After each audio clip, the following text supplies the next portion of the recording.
Now, your first alert forecast with meteorologist Corey Thompson.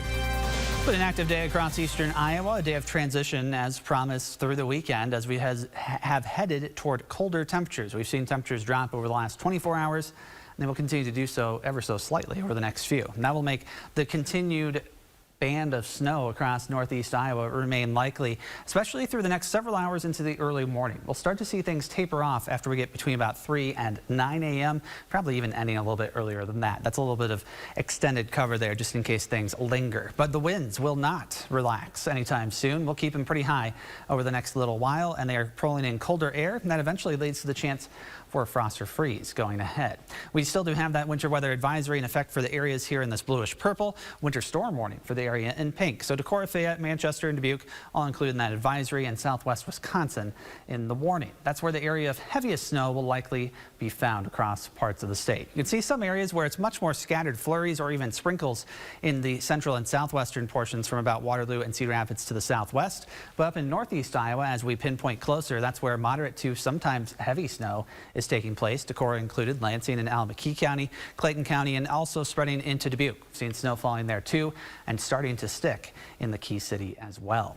In terms of rainfall we've seen so far today, or rainfall equivalent, it's been fairly light, especially compared to yesterday. This was late last night, the bulk of this precipitation, but they'll add to that total across parts of the area soon. Road conditions haven't been all that bad in most cases. Now, parts of Winneshiek and Alameda counties, as well as Crawford and southwest Wisconsin, have started to show some snow coverage on those state and federal highways, but it's all because the road temperatures are still pretty warm. They're getting closer to freezing in Decorah, but note in Dubuque, road temperatures still near 40.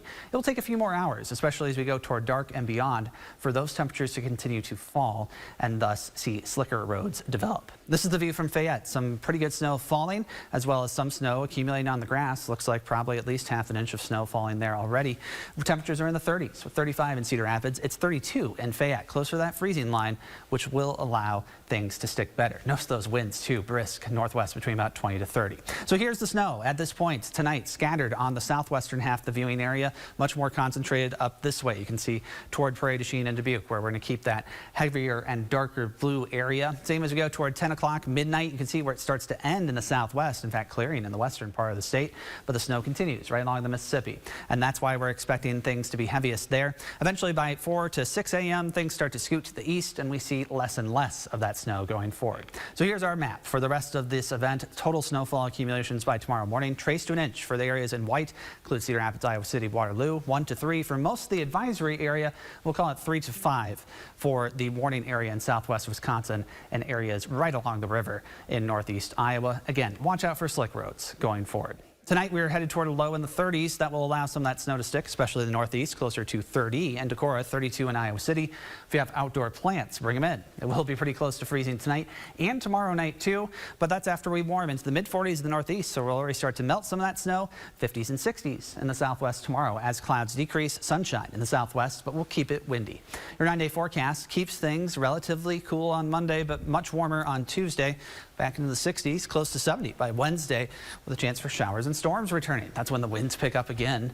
So another set of brisk days there as they turn a bit wet. Some showers could linger as temperatures turn cooler by next weekend. That sunshine will be very welcome. Yes, I think so, especially after the last couple of gray days, and especially for those that get the snow. It'll make quick work of it. Thanks, Corey. Yeah.